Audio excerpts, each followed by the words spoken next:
So here we are at the Corvallis Airport, just off the threshold of runway 17. We've got an antenna out on the roof, the RTL-SDR, GNURadio, and a little mystery signal there at 115.4 megahertz. So obviously I was being a bit facetious about that mystery signal. Of course I know what it was. So 115.4 is the VOR for the Corvallis Airport. Now, I realized that many of you don't know what a VOR is. It stands for VHF Omni Range, and it's an old school way to do radio navigation well before GPS existed. The essence of it is that there are stations on the ground, and it is able to tell you the magnetic bearing from the station to your vehicle or the receiver, which is virtually always an aircraft. So the way that it works is it has two separate signals in one slice of spectrum, if you want to think of it that way. So here you can see there's the station and there's the aircraft, and it's got the 105 that says 105 radial, which means that it's 105 degrees magnetic from the station to the aircraft. Frequency span or spectrum wise, it's not obvious from this table what it really looks like. So the VOR spectrum is actually pretty straightforward. This is the slice plus or minus 10 kilohertz from the carrier, and what you're not seeing in here is that there's actually a carrier and two sidebands at 30 hertz. This is a roughly 1 kilohertz Morse code ident signal, and then this is a reference 30 hertz FM modulated signal on the side. And I say FM modulated, but you can tell that it's, because it's symmetric around this peak, that it's really AM modulated FM. So in baseband, we will demodulate this FM. Okay, let's look at baseband. So this is 0 hertz. There's our carrier. Here's the 30 hertz tone I was mentioning. And then here's the 1 kilohertz ident signal again. Way off the end, 10 times the width of this graph, is the FM modulated reference. So what we can see in the Wikipedia page for it, okay, so the VOR encodes the azimuth as the phase relationship between a reference signal and a variable signal. So remember I said the FM modulated 30 hertz signal is a reference, and that 30 hertz signal that's AM modulated is our variable signal. The way that they used to do the variable signal is by actually physically rotating an antenna at 30 hertz. Now electrical steering is used, and you can see an array, a radial array of antennas, and those will be electrically steered to generate that 30 hertz variable signal. And then you can see here, this isn't a great graphic, but the idea here is that you can see this black band on the bottom moving relative to the rainbow. And that's kind of trying to illustrate that the phase relationship between the reference and the variable signal is different. I'm not going to go into Doppler VOR because frankly I don't really understand it. Okay, so we know what what the VOR signal looks like. Let's dive into what they're for.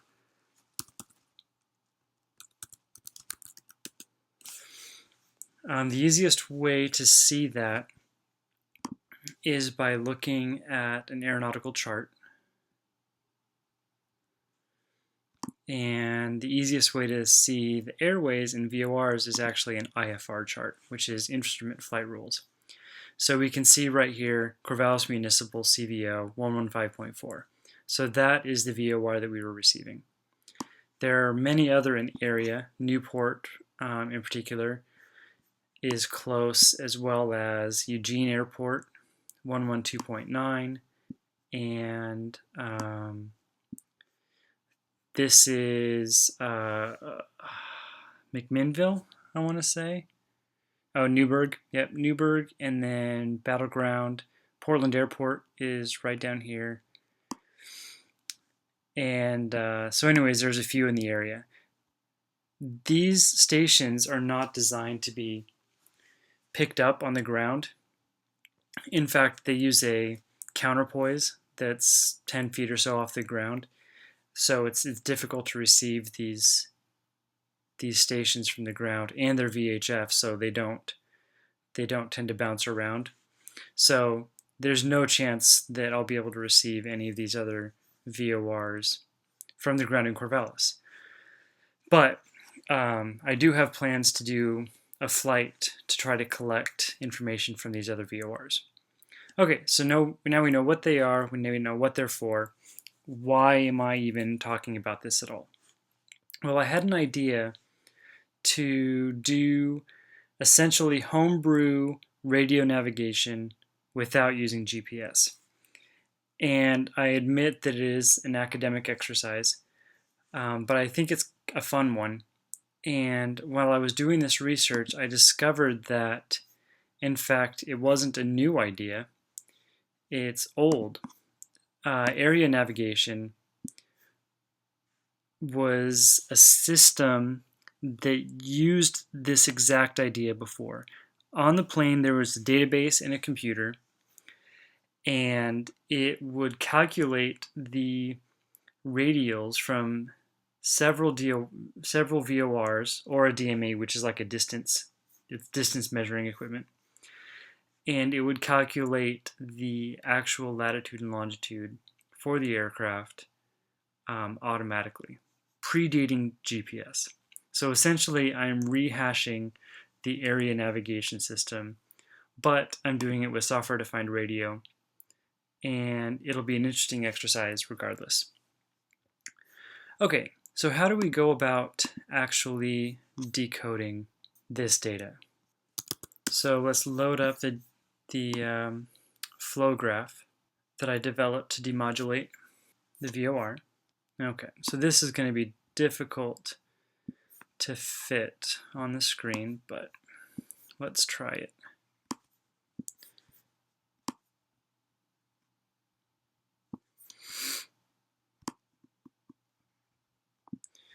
Okay, so what I did is I recorded the data to a file and did some light post-processing after the fact. Basically, I just centered the software-defined radios usually have a 0 hump, and so I usually kick things off to the side and center them after the fact. And so this just centers the carrier around 0, and then reduces the data rate to only what I needed. So that's basically what these do. So we can just get rid of those. Okay, so here's the reduced file. This is 32 kilohertz. I'm throttling it 8 times real time, just to speed it up, basically. These blocks here are nothing more than a power detector, and it basically just gives me the idea of how strong the signal is. So what I do is I just take the magnitude of the signal I low pass filter it to just make it not nearly so jittery. This delay is here to accommodate and match up with the rest of this flow graph. So that's just a tuning factor that I hand tuned. The logarithm is to put the power in logarithmic space.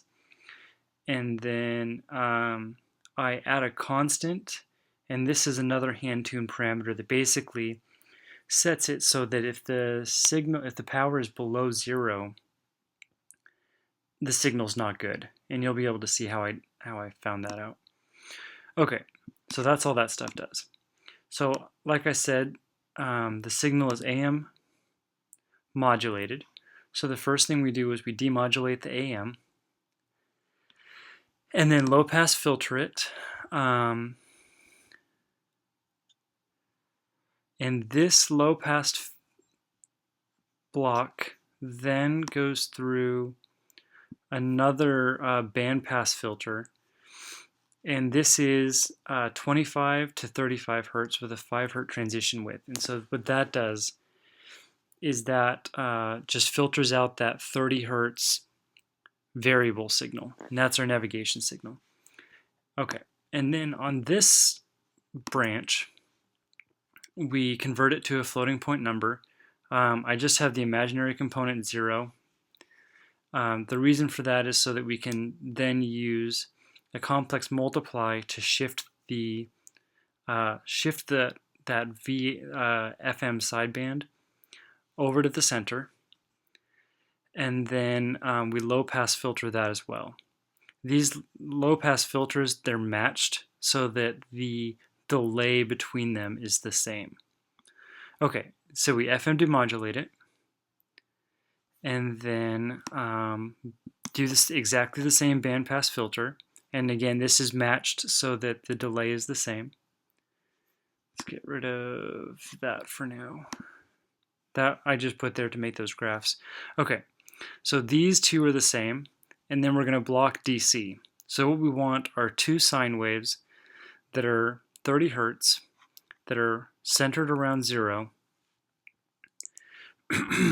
And there's one thing that I added on this one. The gain is set to 200 and the gain is set to 10. And the reason for that is the AM signal is quite a bit weaker. So I just bumped that up a bit so that they're kind of roughly the same. Okay, so then we take the reference signal, we add a delay, and we also have a branch that doesn't have a delay. And we multiply the reference signal with the variable signal. And the reason for this is a bit nuanced. And for that, I've prepared some graphs. We have this one. Okay, so what we have here is 3 different views of the same signal. So this is 2 sine waves, and I've set it up so that the phase difference between these 2 sine waves slowly changes. So you can see they're in phase at 0. They slowly drift out of phase. By the time we hit 100, they are 180 degrees out of phase. Then at 50 and 150, they're in quadrature, and then at 200 they're in phase again, and it repeats. So these two sines, well, these two composed sines, it should be fairly obvious there are 2 sine waves here. There's a low frequency sine wave, and then there's the same 30 hertz sine wave, or well, not 30 hertz, but there's another sine wave in there. What these are is these are the multiplication product of these 2 sine waves as they drift in and out of phase. So the blue one is just the simple multiplication of the 2 sine waves together. And then the red one, I have delayed the reference signal by 1/4 of a cycle and then multiplied them. So what you can see is that By doing that, the multiplied product is also out of phase by 1/4 of a cycle. And that's really useful because that gives us all the information we need to have precise information about the phase angle between these two sine waves. And we can see that here. When the in-phase signal is full amplitude, the input sines are in phase, and that happens again at 200. When it's 0, they are out of phase, and you can see that happening there as well. And then when the quadrature signal is at full, the two sines are in quadrature, and then when it's 0, the two sines are, I'm going to call it anti-quadrature. They're still in quadrature, but the one that leads and the one that lags are reversed.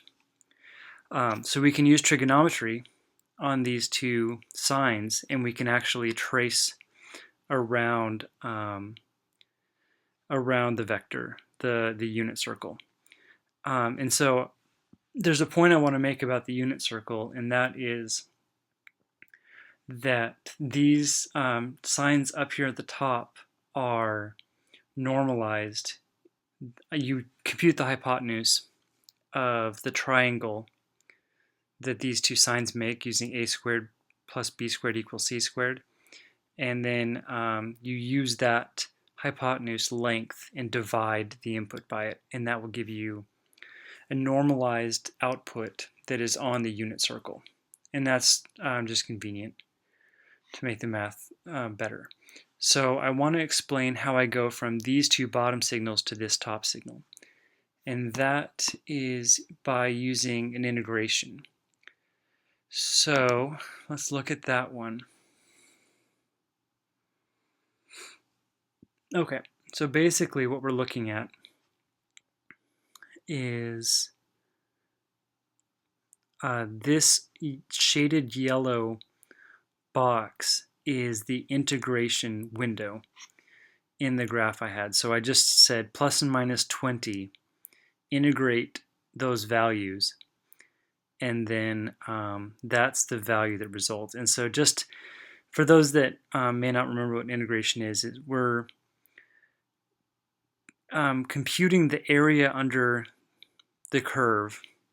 And so by these signals being, like the red one for example, all above 0, just about, we have a strongly positive signal.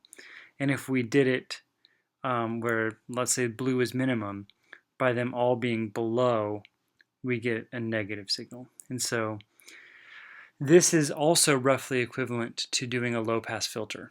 In fact, we could just do a low-pass filter, or even a band reject filter on 30 Hertz, and we would get a similar result. Okay, so that is what this portion of the graph does. And actually the integration and resampling that is included. This is a quirk of the way GNURadio does it, is we integrate and we actually reduce the number of samples in the integration by computing that. It just gives us one answer for those samples. And so then we will interpolate across that. And I think that there's a better way to do this. I'm thinking about using a low-pass filter. Okay, so now we have the two smooth sines coming out of it. So and remember, those are in quadrature. So we're going to go ahead and make those a complex number again, because that's in essence what they are. We will compute the magnitude of that complex vector, and that is the same as computing the hypotenuse of that triangle that I talked about. And that gives us a real number, because vector length is a real number. And then we will copy that real number into both the real and imaginary part of a complex number, and divide both components of the complex by it. I just realized that's probably not the right answer. In fact, I'm almost certain that this is the wrong answer. So I'm going to delete these and do it a different way. I'm going to do just a regular component-wise division.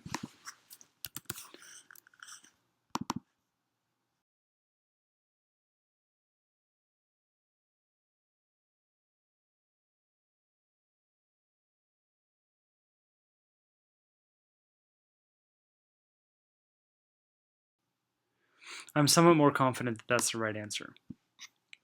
Now these are still real numbers, or these are still a complex number. Okay, so we'd still want it to be a float to complex. So I'm going to add a new one of those.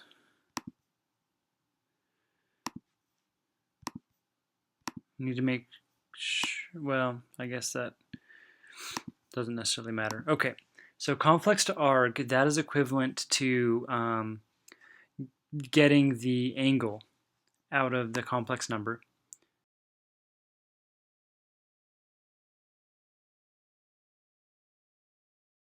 Okay, so just to recap, we have our output of our integrator. And remember, that's in quadrature, so we have our real, and this, it doesn't matter, our real and imaginary component, which we put into a float to complex block. Then we use that to compute the magnitude, which is the same as the hypotenuse of the triangle. And then we divide each component of the complex number by the length of the vector. Then we make that into a new complex number. Complex to arg is the equivalent of getting the angle of the vector. And then we're going to low pass filter that with a 1 Hertz filter. And that's just, I chose that based on memory of knowing how fast a VOR needle swings when you move it. And so it also gets rid of some of the noise. And then we're going to put it into an oscilloscope type output block using a strip chart. So let's go ahead and try it and see how well it works. Okay, so what we have here, the blue line is the power and the green line is the angle. So let's go ahead and zoom in. So remember I set the 1.2 threshold on the power level. So whenever it dips below 0, I have low confidence in the output. And so you can see it happened again there. And indeed the navigation signal does go haywire in these times. And so that's how I chose that value. In this portion of the graph, I'm heading right towards the station. And then I'm driving alongside it. And by the way, there's trees and houses and everything else on the way. So that's the reason for this erratic signal. At this point, I'm parked and I'm recording that short section of video on my iPhone. I put the car in gear and I start driving again. And now I'm driving along the station again and away from it. And again, there's more buildings and things in the way. And at this point, I'm driving north, and so you can see the angle of my navigation signals going to be less because I'm moving away from the station. And now the signal is so low as to not even be useful because I'm practically 5 miles away at this point on the ground. So it seems at first glance to be that it's working great. My next step is to take two or three RTL-SDR receivers and set up a flow graph that records to a file for each of them and tune them into those 3 nearby VORs. I'm going to take a buddy flying with me, and we're going to have him do all the radio work, watch the computer, and I'm just going to do do some flying and record the GPS positions to an SD card. And then I hope to be able to correlate the 3 VOR signals with the GPS, and that should be a really cool thing. And then eventually I'd kind of like to load a database on the computer and have it do everything automatically and just give me a latitude and longitude.